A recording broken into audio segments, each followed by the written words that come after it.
You know, my business is cranking along. It certainly can improve, but it's doing great. And there's more for me to hammer there. But I get this entrepreneurial ADD, and you want to go do this other thing because it's cool to do a new thing. And my wife was like, dude, just do what you're doing. It's working. Find out something else. Like, figure out something you can improve upon on that versus go try to do this whole new thing. Yeah. Which is advice I've got Anyway, from I my just went on a girlfriend. rant there. Sorry? I said, sorry, I just went on a rant there for a while. No. My girlfriend's giving me the same advice as well, and it's so true. Like, having a bunch of little sites scattered around different businesses will not make you nearly as much money as one site that's an authority in the marketplace, where you're killing it. And like you said, you just need to keep hammering it, and that's something I've fallen Or at into as least well. one niche, man. Yeah. You can branch out once you have something established. Like, here's an example. Like, for a whole year, we only sold to real estate agents. Mm. And we wanted to expand our revenue. So instead of like going into dog training, like you mentioned earlier, we expanded in the real estate niche. So now we're creating product lines for mortgage professionals, and we're creating some things for real estate investors. So the broad niche is the same, but we're targeting different pieces. So you don't have to, you're not scattered. Your energies are still more focused and congruent. You're talking with people in the same industry, just in a different tunnel in the industry. Yeah, the momentum stays in the original business because of that. Yeah, exactly. Yeah. So one question for you. When I was talking with you earlier, you said that your real estate business at first didn't really work out. Could you talk about what it was like having a business not go the way you want, having it fail? Yeah, and it's not that I guess it did fail. It's not like it failed miserably or anything like that, but it didn't create. I was watching all these infomercials and buying all these real estate investing courses, which are all out there and telling you these visions of grandeur, and it just the cash flow that came from I built things backwards. Like I tried to build a business around investing. And what I should have done is build a business around strong fundamentals that had cash flow, and then use excess cash flow to invest.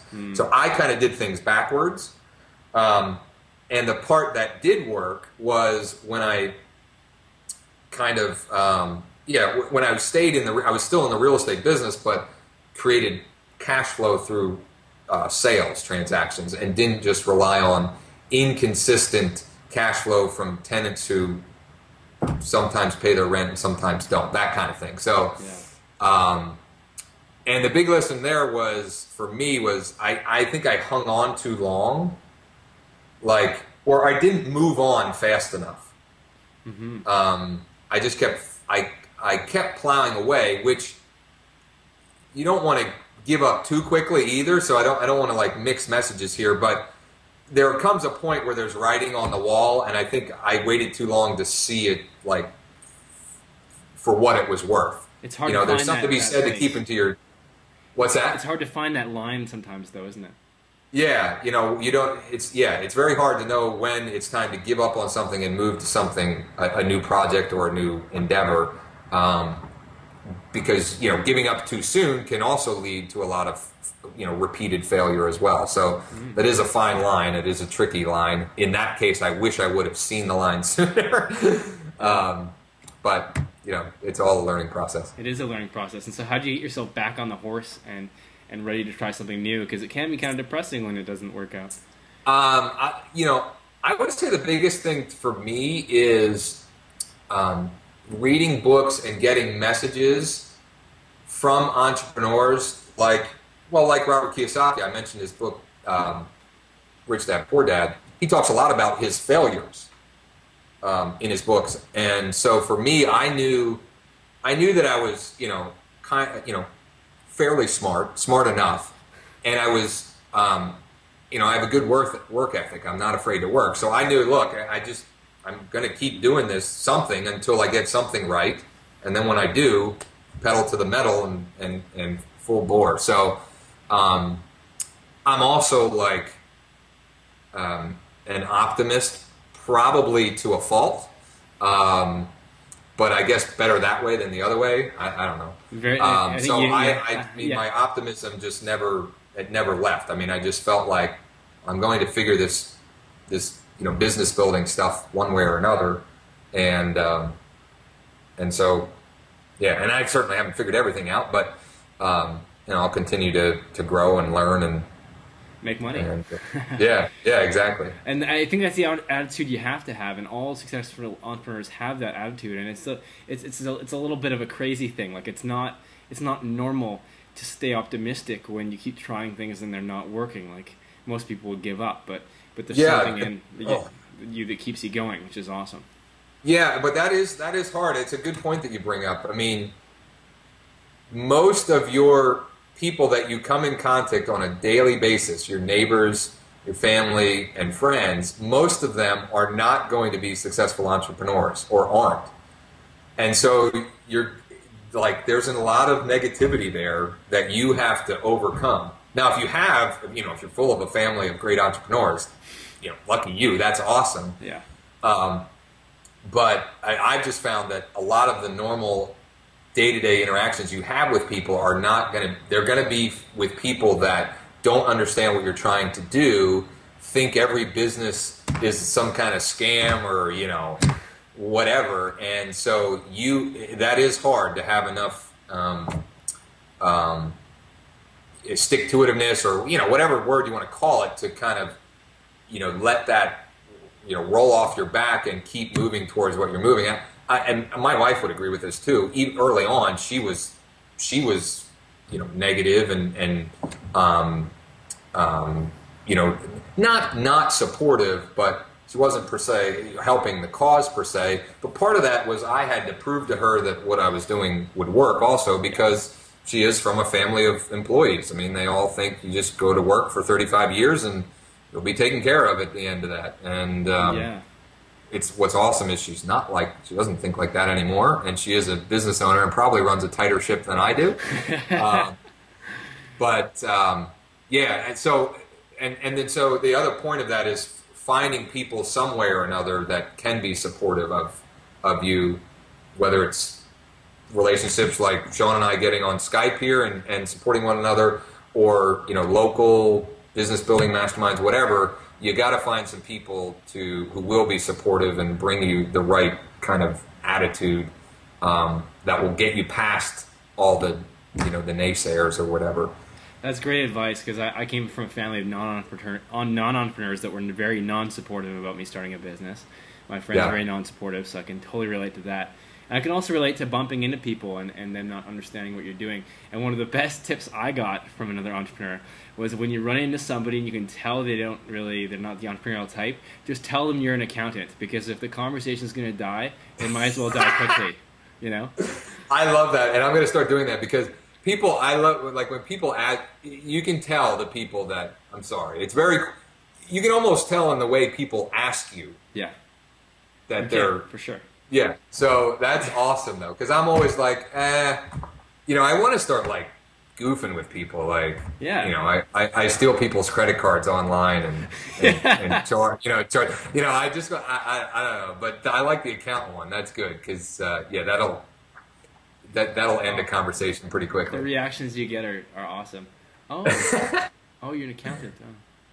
Yeah, that's awesome.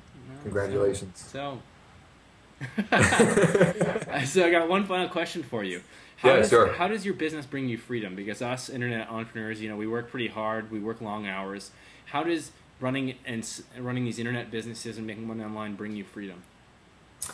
Well, I guess practically, I can work from a laptop, so I don't have to go to an office. I actually just converted part of my garage into an office because my wife kicked me out of the main house.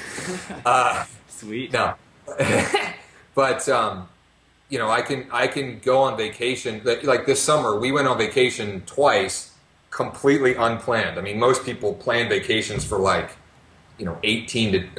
or 12 months in advance, and they got to make sure they have their days off scheduled and all this stuff. And like literally, we went for a week to the beach, and we reserved the place like 4 days prior.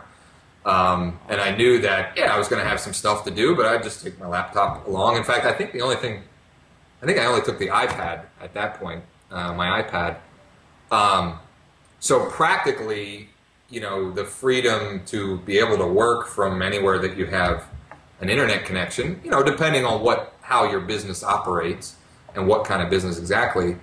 But impractically or on another level, it's just, I love this business. And for me, being excited about what I'm doing and waking up excited about what I'm going to do that day, that is freeing in and of itself. Yes. I think Sean, I said this to you before we started recording, but there are days where I actually almost feel bad. My wife takes care of our 2 little kids, and they're awesome. They're great kids, but they're also tons of work and very draining. So she's home with our kids, and I'm out here and she knows that I love it so much. There's days like where you get to go out and do, have fun and do what you love doing. And, it's on the bad days, the days where the kids are like driving her crazy, that she'll bring that up. So the freedom on that side is not necessarily the freedom that, it's not like I don't work. I work lots of hours, but I do it because I love it.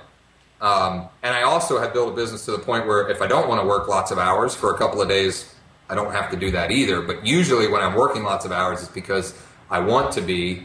I'm working on something that I really love and enjoy doing. And so for me, there are times where I don't want to go on vacation. I don't want to work a short day because I'm having so much fun doing what I'm doing. I almost feel, there are days where I feel guilty because I'm having as much fun, working as I would be hanging out with my family. And that's just the reality. I mean, it's just, and if you're not that passionate about it, you're probably not going to have, a business. It's going to be hard to build a business if you're not that passionate and don't enjoy it to that degree. Yeah, when you found your purpose like that and you're so passionate about it, it's addictive, and that's sort of like the opposite side of the freedom of being an entrepreneur, is that we have all this freedom and we don't take advantage of it because we're always busy working because we love it so much, which is freedom in itself. So where can people find out about you, Josh? Where can they see that landing page of you talking and stuff? Oh, okay. Well, certainly, feel free to swipe the template. I mean, you can use exactly what we have there. Cool. You can see that at Craigslist Marketing Matrix, CraigslistMarketingMatrix.com. Our main blog for our real estate info niche is Reteculous.com, RETECHULOUS, and I'm also on all the social networks. So if you just Google my name on Twitter or Facebook or LinkedIn, you can find me, and probably some of those other ones too. But Twitter, Facebook, and LinkedIn are the ones that I'm the most active on, let's say. Awesome, Josh. Any last parting words for anybody that's just starting out? Just find something you love and focus. Get a project done. Get a project done, and then once it's working, hammer it for all it's worth. I love it. That's great. That's the best note we could have ended on. Thanks for your time, Josh. Cool. I appreciate it. Thanks, Sean. Take care. Take care. Oh man, that went so well. That's awesome. Cool, man. I love doing that kind of stuff. Yeah, I could tell you were really excited to do the interview when I first asked you. That's awesome. You're pretty eager. So how'd you think it went on your end? Yeah, great. I mean.